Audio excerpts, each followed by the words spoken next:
오늘의 주요 뉴스입니다. 제롬 파월 미 연방준비제도 의장이 통화 정책을 조정할 시기가 도래했다며 9월 금리 인하를 강하게 시사하면서 긴축 시대 종말을 예고했습니다. 글로벌 주가 지수가 사상 최고치를 경신하고 국제 금값과 유가도 급등하는 등 시장은 환호했습니다. 일본이 후쿠시마 방류를 시작한 지 딱 1년이 된 오늘도 정치권 공방은 이어졌습니다.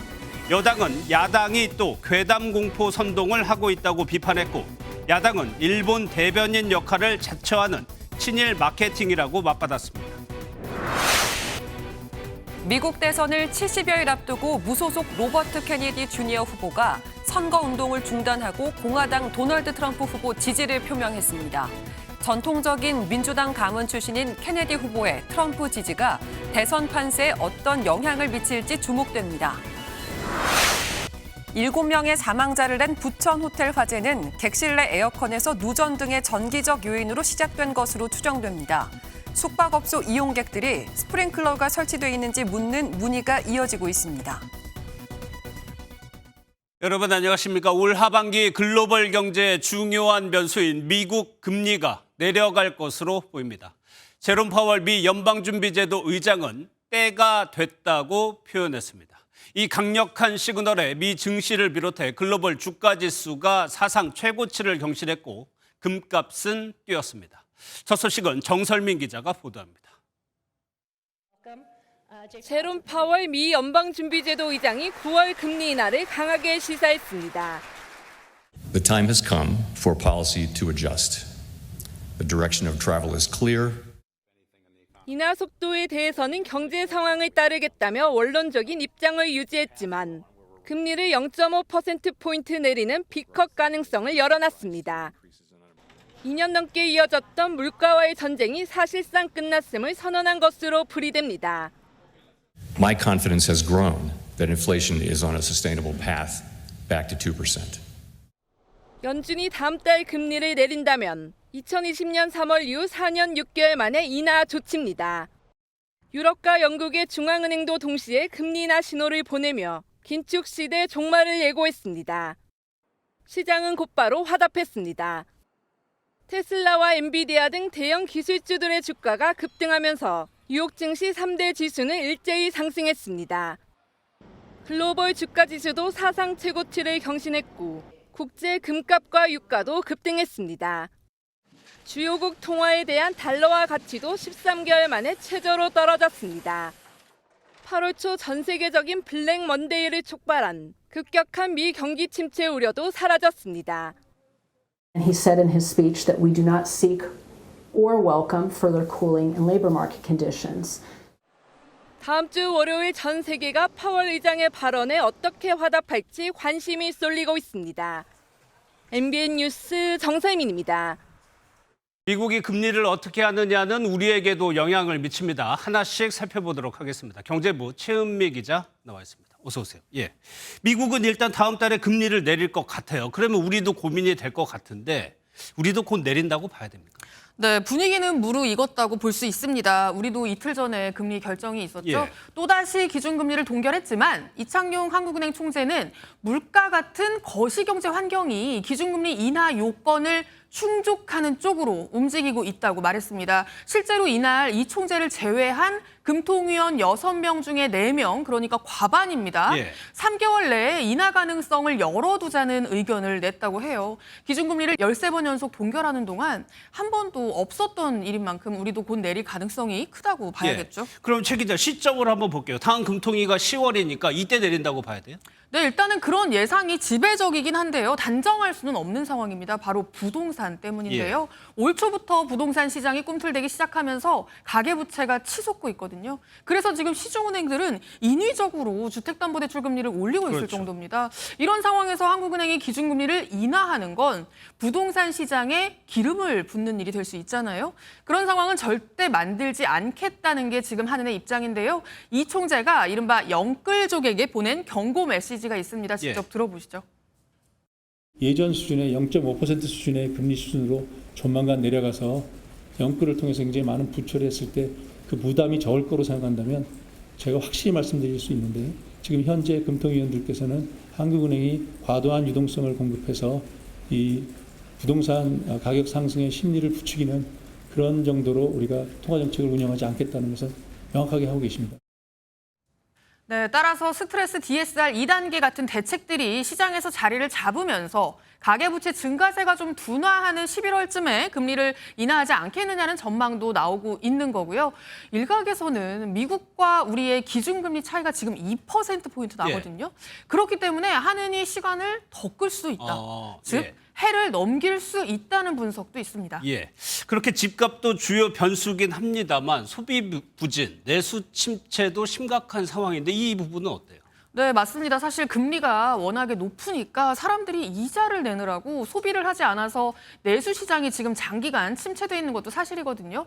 이번 금리 동결 결정에 대해서 대통령실이 아쉽다는 반응을 내놓은 것도 그런 이유에서입니다. 사실 한은도 이틀 전 금통위에서 올해 우리나라 성장률 전망치를 2.5%에서 2.4%로 낮췄거든요. 이게 내수 시장 침체 때문인데 왜 금리는 계속 그대로 둔유하는 겁니다. 전 세계적으로 지금 금리 인하가 대세가 되면서 이미 시장은 금리 인하 기대감을 전제로 움직이고 있고 자칫 미루다 타이밍을 놓치는 거 아니냐는 지적도 있습니다. 고금리가 지속되면서 취약계층과 자영업자 연체율이 높아지고 있는 것도 우려스러운 대목이고요. 결국 한국은행이 집값과 내수 진작 사이에 갇혀 있는 형국이 된 셈입니다. 알겠습니다. 잘 들었습니다. 최은미 기자였습니다. 일본 후쿠시마 방류가 시작된 지 오늘로 1년이 됐습니다. 그동안 우리 수산물과 바닷물에서 기준치를 넘는 방사능이 검출된 경우는 한 건도 없었죠. 이에 대통령실과 여당은 야권이 괴담 선동에 대한 사과와 반성이 없다고 비판했고 야당은 고작 1년으로 방류의 영향이 확인되지 않는다고 맞섰습니다. 정태진 기자가 보도합니다. 방류 1년인 오늘 대통령실과 국민의힘은 지금까지 수산물과 바닷물이 오염됐다는 어떠한 증거도 나오지 않았다는 점을 거듭 강조했습니다. 정혜전 대통령실 대변인은 지난 1년 동안 괴담과 싸워왔다며 괴담의 근원지인 야당은 사과조차 없이 무책임한 행태를 보이고 있다고 비판했습니다. 국민의힘도 세슘 우럭 등을 주장했던 민주당이 또다시 괴담 선동으로 공포를 조장하고 있다고 날을 세웠습니다. 이제는 말을 바꿔 지금은 영향이 없어도 나중에는 모른다며 또다시 아니면 말고식 발언을 쏟아내고 있습니다. 홍준표 대구시장 역시 SNS에 오염수가 5년, 10년 후 온다고 선동한다. 괴담 정치로 나라의 혼란을 초래해 무엇을 노리는 것이냐. 꼭 그렇게 정치해야 되겠냐며 야당을 맹비판했습니다. 민주당은 오염수가 최소 30년 이상 방류되는데 겨우 1년으로 안전을 장담할 수 없다고 맞받았습니다. 일본 방류 지점에서 삼중 수소 농도는 10배로 뛰었는데 일본 입장만 대변해주고 있다며 핵 오염수의 국익은 없다고 꼬집었습니다. 일본 정부의 대변자를 자처하는 대통령실과 국민의힘의 왜곡된 친일 마케팅에 국민께서는 속지 않을 것입니다. 다음 달 초 기시다 일본 총리 방한 가능성이 나오는 가운데 오염수를 비롯한 정치권의 대일 논란은 이어질 전망입니다. MBN 뉴스 정태진입니다. 24조 원 규모의 체코 원전 건설 사업은 내년 본계약을 앞두고 있습니다. 일각에서 원천 기술을 가진 미국 웨스팅하우스사가 수출을 허가하지 않아 난항이라는 시각도 나왔죠. 하지만 대통령실과 정부는 미 측과 긴밀히 협의하고 있다고 부인했습니다. 다음 달 윤석열 대통령의 체코 방문에는 대기업 총수들이 동행할 예정입니다. 최돈희 기자의 보도입니다. 지난달 24조 원 규모의 체코 신규 원전을 짓는 건설 사업에 우선 협상 대상자로 한국수력원자력이 최종 선정됐습니다. 원전 수출은 지난 2009년 아랍에미리트 바라카 원전 이후 15년 만입니다. 원전의 본산, 유럽에 우리 원전을 수출하는 교두보가 마련되었습니다. 체코 역사상 최대 규모의 투자 프로젝트에 하지만 내년 3월 본계약을 앞두고 후속 절차에 차질을 우려하는 목소리가 제기됐습니다. 원천 기술을 갖고 있는 미국 원전 기업인 웨스팅하우스가 기술 사용에 동의를 못하겠다며 지적 재산권을 문제 삼았다는 겁니다. 이에 대해 산업통상자원부는 선정에 앞서 이미 진행되던 절차라고 설명했고 대통령실도 원전 수출에 차질이 없도록 굳건한 한미동맹을 바탕으로 미국 측과 긴밀히 협의해 나갈 예정이라고 밝혔습니다. 웨스팅하우스의 문제 제기는 이번이 처음이 아닙니다. 2년 전에도 비슷한 이유로 미국 법원에 소송을 제기했지만 기각당한 바 있습니다. 윤석열 대통령은 수출을 매듭짓는 차원에서 다음 달 체코 원전을 방문할 예정입니다. 이번 방문엔 국내 4대 그룹 총수가 경제사절단으로 동행해 원전 등 다양한 분야에서 협력을 강화해 나갈 예정입니다. MBN 뉴스 최동입니다. 이원석 검찰총장이 김건희 여사 명품 가방 수수 의혹 사건을 수사심의위원회에 직권상정하면서 파장이 일고 있습니다. 특히 수사팀이 무혐의 결론을 내린 청탁금지법 위반뿐만 아니라 다른 혐의가 성립되는지도 판단을 요청해 관심이 쏠리는데요. 혹시 결과가 바뀔 가능성은 있는지, 앞으로 어떤 절차가 남았는지 박은채 기자가 정리했습니다.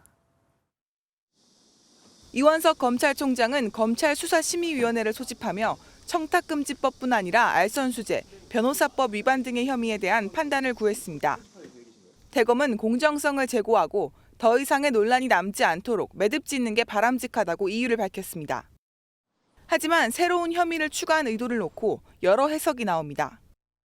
청탁금지법의 경우 김건희 여사가 공직자가 아닌 만큼 혐의 구성이 어렵다는 관측이 많았지만 알선수재는 공무원의 직무에 속한 사항의 알선에 관해 처벌하는 만큼 적용 가능성도 있기 때문입니다.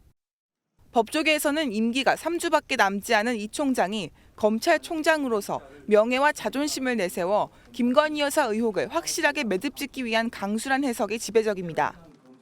하지만 다른 한쪽에서는 중앙지검의 무혐의 결정에 힘을 실어주기 위한 조치란 분석도 나옵니다. 일부지만 이 총장이 김건희 여사와 관련해 국민 눈높이를 강조한 한동훈 국민의힘 대표와 같은 시각을 갖고 있는 것 아니냐는 해석도 있습니다. 변호사와 법학교수 등 외부 인사들로 구성된 수사심의위 결정은 강제성은 없지만 주임 검사가 의견을 존중하는 게 통상적 관례입니다. 이태원 참사로 검찰에 송치된 김광호 전 서울경찰청장의 경우 당초 서부지검 판단이 불기소로 기울었지만 수심위 기소 권고에 따라 기소 처분을 하기도 했습니다. MBN 뉴스 박은채입니다. 이번 수사심의위 소집을 두고 정치권의 반응은 엇갈리고 있습니다. 민주당은 명분 쌓기용 절차에 불과하다며 의미를 깎아내렸고, 국민의힘은 이런 민주당의 비판이 수사기관에 대한 신뢰를 깨뜨리는 시도라고 맞서며 검찰이 공정하게 판단할 것이란 입장을 밝혔습니다. 이어서 정태웅 기자입니다. 더불어민주당은 검찰의 수사심의위 회부 결정을 향해 날선 비판을 쏟았습니다. 검찰의 면죄부 결론을 정당화하기 위한 요식 절차로 끝날 것이 뻔하다며 명분 쌓기용 절차라고 규정했습니다.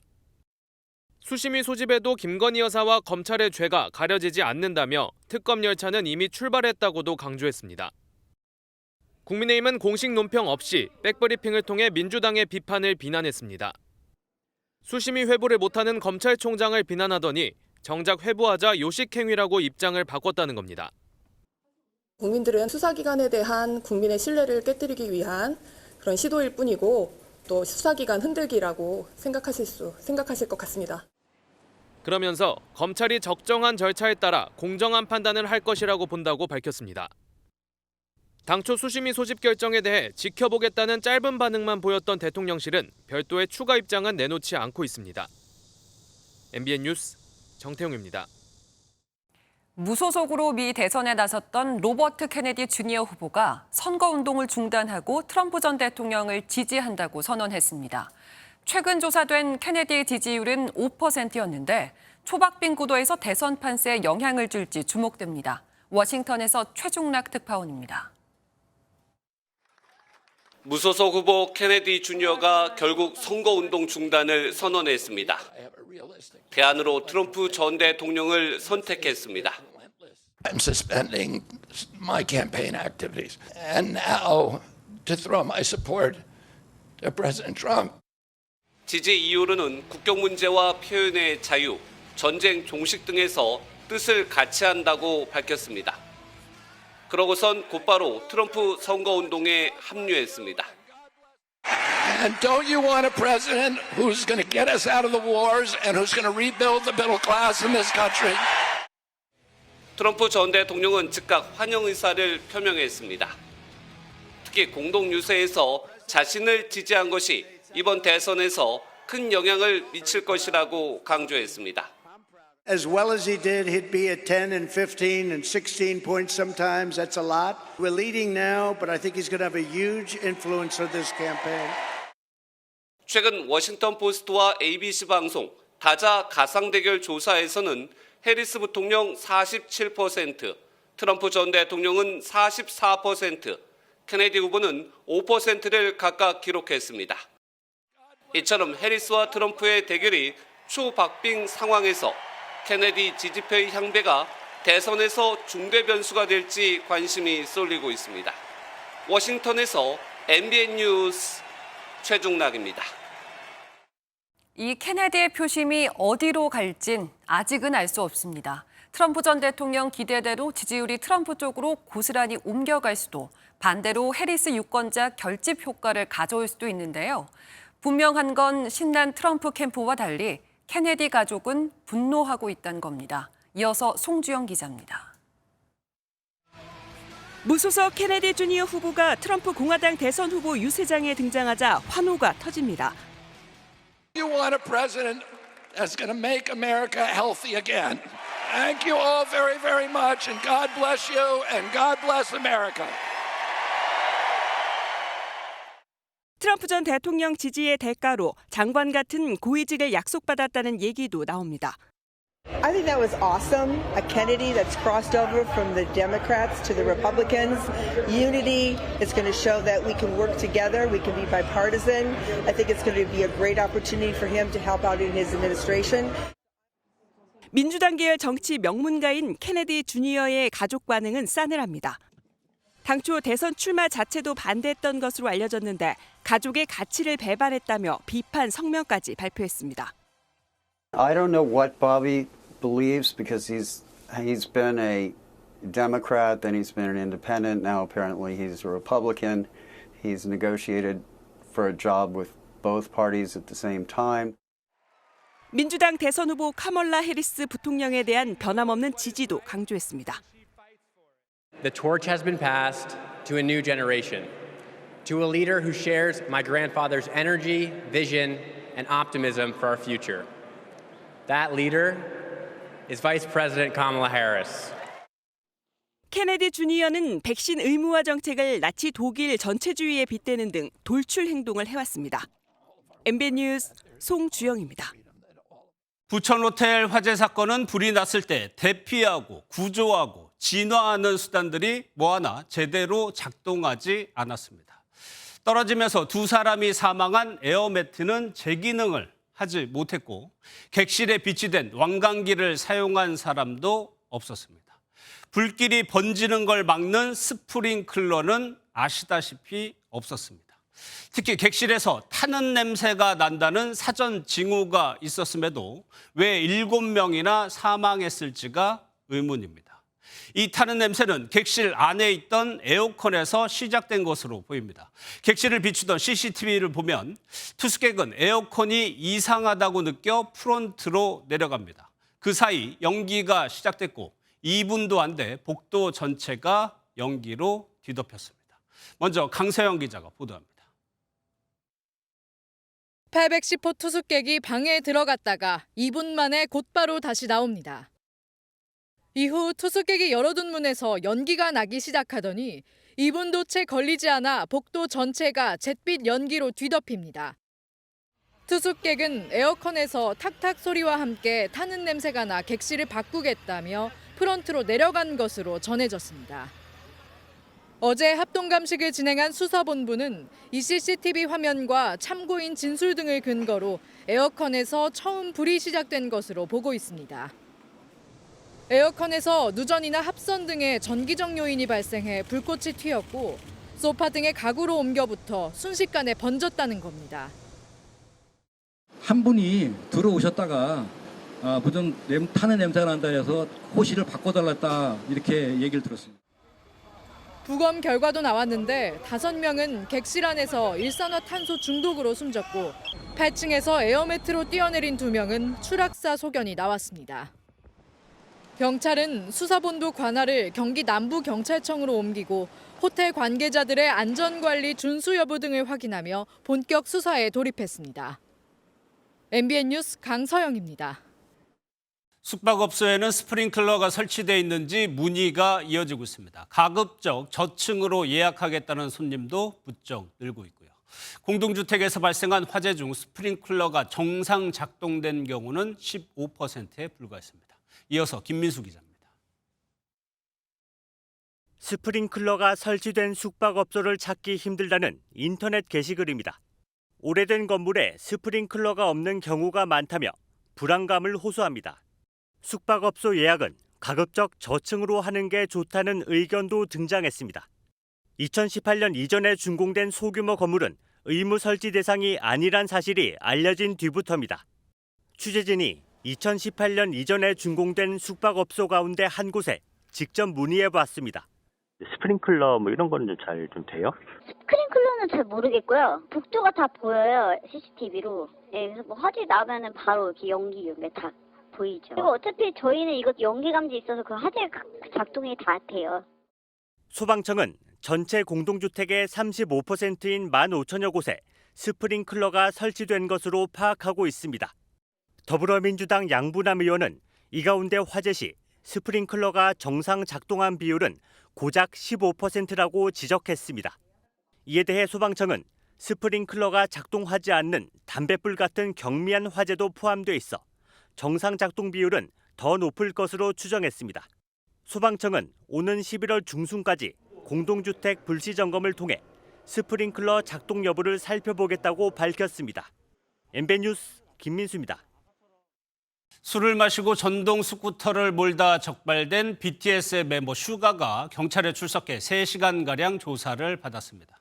슈가는 음주운전 혐의를 인정하고 깊이 반성하고 죄송하다며 머리를 숙였습니다. 경찰은 음주 여부 말고도 음주량과 음주 경위, 경로 등을 조사한 것으로 알려졌습니다. 연장현 기자입니다. 음주 상태로 전동 스쿠터를 타다 넘어져 경찰에 적발된 뒤 처음으로 대중의 모습을 드러낸 슈가는 일단 머리를 숙였습니다. 굉장히 죄송합니다. 많은 팬분들과 많은 분들께 정말 큰 실망을 안겨드린 점 진심으로 반성하고 있고요. 3시간에 걸친 조사에서 경찰은 슈가를 상대로 정확한 음주량과 음주 경위, 음주운전 경로 등을 확인한 것으로 알려졌습니다.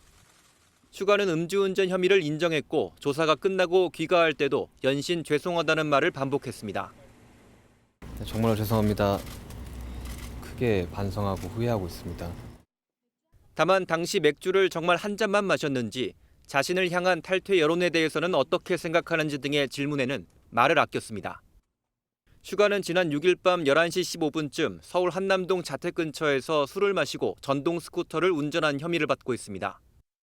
당시 슈가는 경찰에 맥주 한 잔을 마셨다고 진술한 것으로 알려졌는데 실제 혈중 알코올 농도는 면허 취소 수치인 0.227%로 나와 논란이 됐습니다. 현행법상 혈중 알코올 농도 수치가 0.2% 이상인 경우 2년 이상 5년 이하의 징역 또는 최대 2천만 원의 벌금형에 처해질 수 있습니다.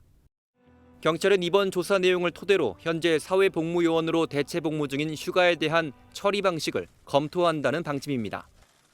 MBN 뉴스 연장현입니다. 경기도 안산에서는 승합차가 버스와 교차로에서 충돌한 뒤 전복되는 사고가 발생했습니다. 승합차에는 새벽에 일을 나가던 일용직 노동자 12명이 타고 있었습니다. 이 중에 중국인 3명과 한국인 2명이 숨졌고 7명이 다쳤습니다. 윤기란 기자가 보도합니다.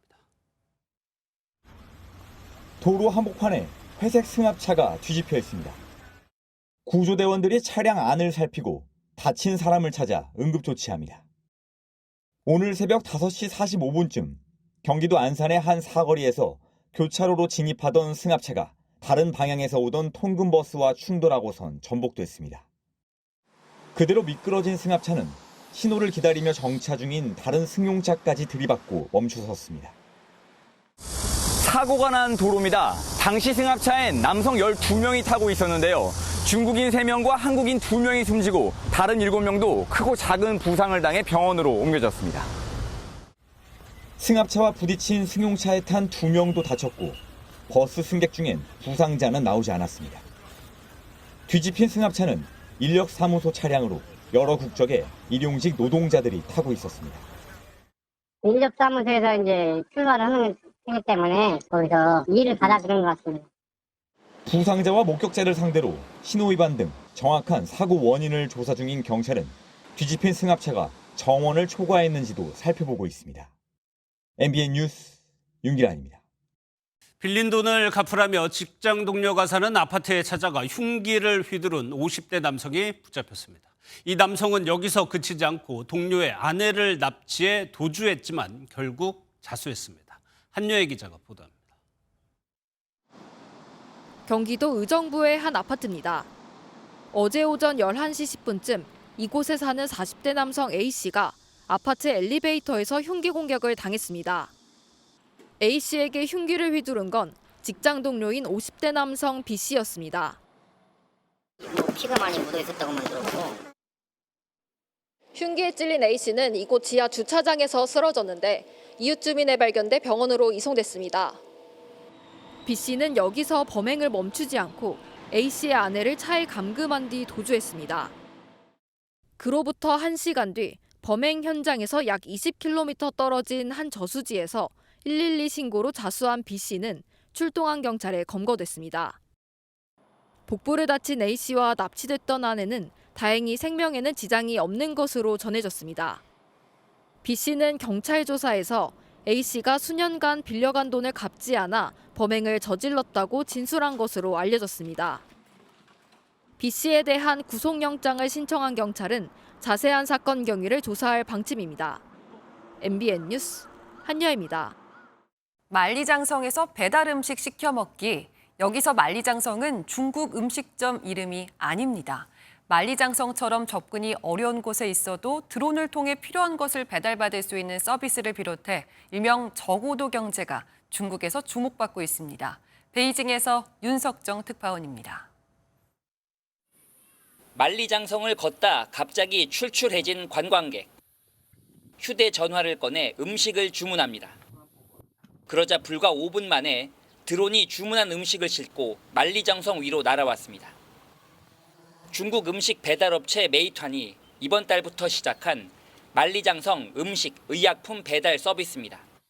我们可以通过无人机配送，把原本需要步行50分钟的路线，通过无人机5分钟把游客需要的这个消暑物品、应急物资等送到游客手中。 한 번 비행 때 최대 무게 2.3kg까지 운반할 수 있는데 배달 요금이 4위안, 우리 돈 약 750원에 불과합니다. 중국에선 2021년 선전시를 시작으로 30개 이상의 드론 루트가 운영 중인데 수도 베이징은 이번이 처음입니다. 중국 정부는 이처럼 전기 수직 이착륙기나 드론 등을 활용한 저고도 경제를 신성장 동력으로 제시하고 적극 추진하고 있습니다. 前这边昆山到浦东，在不塞车的情况下要2个多小时，像现在的话只要25分钟。 지난해 5천억 위안, 약 94조 원인 저고도 경제 규모는 오는 2030년엔 2조 위안, 약 375조 원까지 커질 것으로 전망하고 있습니다. 베이징에서 MBN 뉴스 윤석정입니다. 독일의 한 축제에서 무차별 흉기 난동이 벌어져 3명이 목숨을 잃었습니다. 말레이시아에서는 시내 한복판에서 싱크홀이 발생해 지나가던 외국인 관광객이 8m 아래로 떨어져 실종됐습니다. 이승훈 기자입니다. 독일의 한 지방축제 행사장에서 무차별 흉기 난동이 벌어져 다수의 사상자가 발생하는 참사가 벌어졌습니다. 독일 서부 졸링겐시의 중심가에서 현지 시각 23일 밤 10시쯤 괴한이 칼을 휘둘러 3명이 목숨을 잃고 최소 5명의 중상자가 나온 것으로 알려졌습니다. 시 당국은 도시 중심부 시장가에서 열린 라이브 음악 공연이 진행되던 중 공격이 시작됐다고 밝혔습니다. 현지 언론은 용의자가 도주에 잡히지 않은 상황이라고 전했고 현지 경찰 또한 용의자 신원이 파악되지 않은 상황이라고 밝혔습니다. 말레이시아 수도 쿠알라룸푸르 시내 한복판에서 갑자기 싱크홀이 발생해 지나가던 관광객이 실종되는 사건이 발생했습니다. 현지 시각 23일 쿠알라룸푸르 중심가를 걷던 48세 인도인 여성 관광객이 갑자기 땅이 꺼지면서 8m 아래로 떨어졌습니다. 실종자는 남편을 비롯한 지인들과 함께 휴가를 즐기고 인도로 돌아갈 예정이었으나 귀국 하루 전 사고를 당한 것으로 알려졌습니다. 실종자는 아직 발견되지 않은 것으로 파악됐는데 현지 당국은 싱크홀 밑에 지하수가 흐르고 있어 휩쓸려 내려갔을 것이라 밝혔습니다.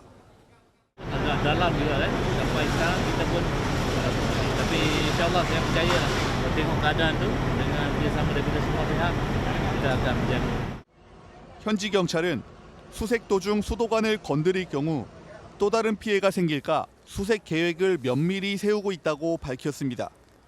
MBN 뉴스 이승훈입니다.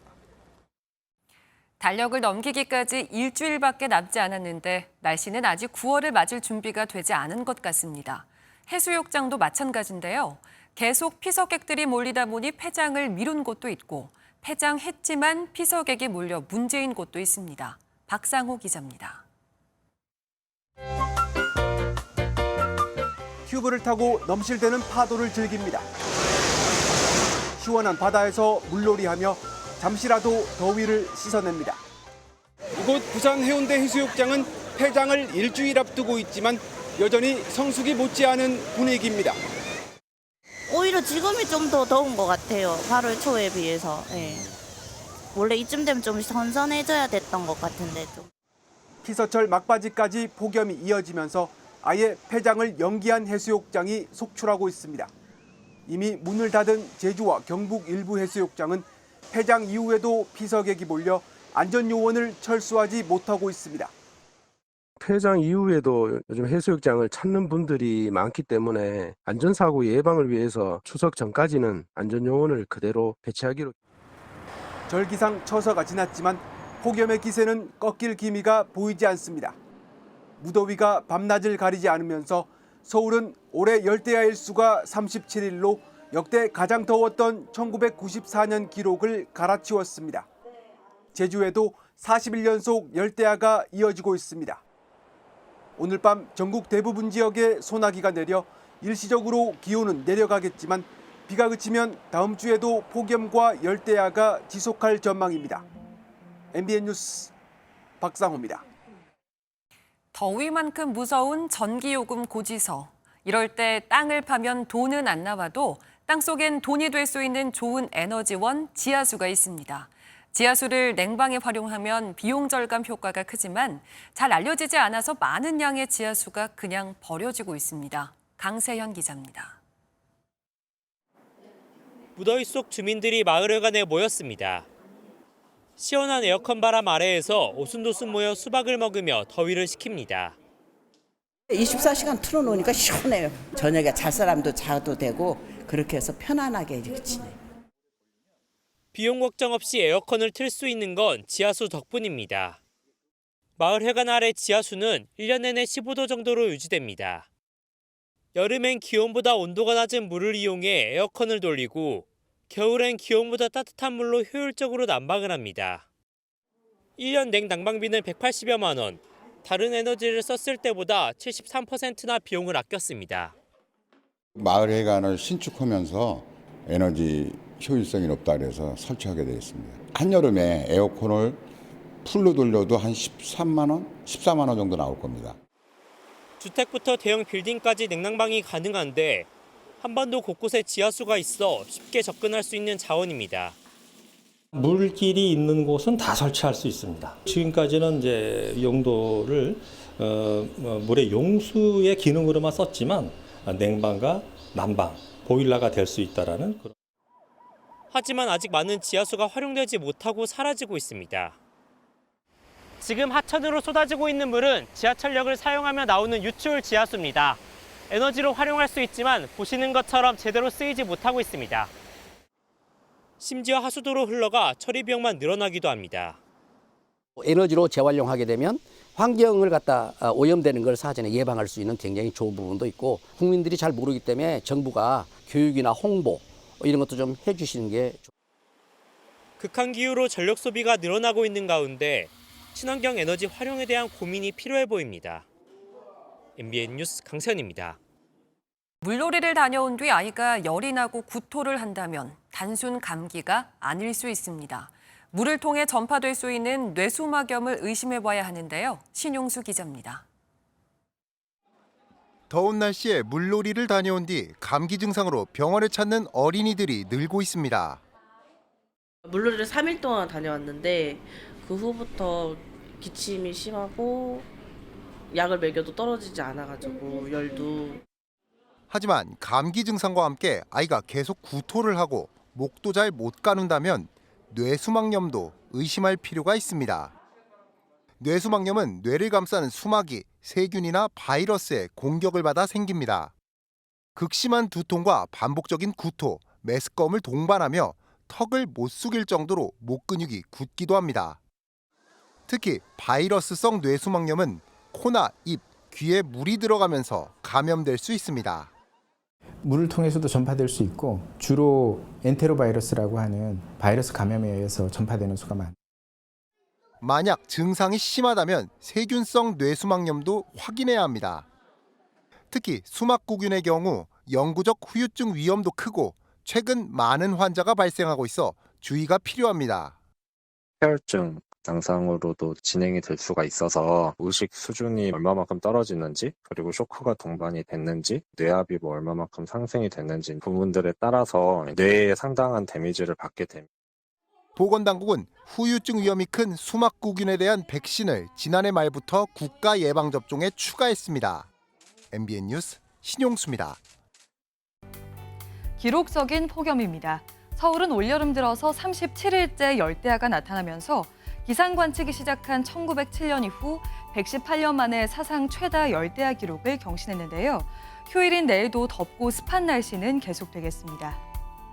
내일 오전부터는 전국 곳곳에 비가 내리겠습니다.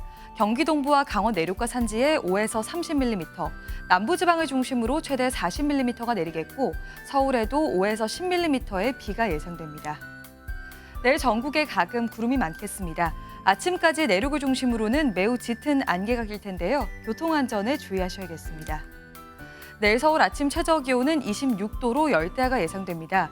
중부지방 한낮 기온은 서울과 원주, 강릉이 32도까지 오르겠습니다. 남부지방 한낮 기온도 전주와 광주가 33도, 대구는 35도까지 오르겠습니다. 8월의 마지막 주인 다음 주에도 날은 대체로 맑은 가운데 덥겠고요. 남부지방에는 가끔 비가 내리는 곳이 있겠습니다. 내셨습니다. 산림청에서 선정한 100대 명품숲. 오늘은 강원 인제 아침가리숲 영상으로 전해드리면서 뉴스센터 마칩니다. 고맙습니다.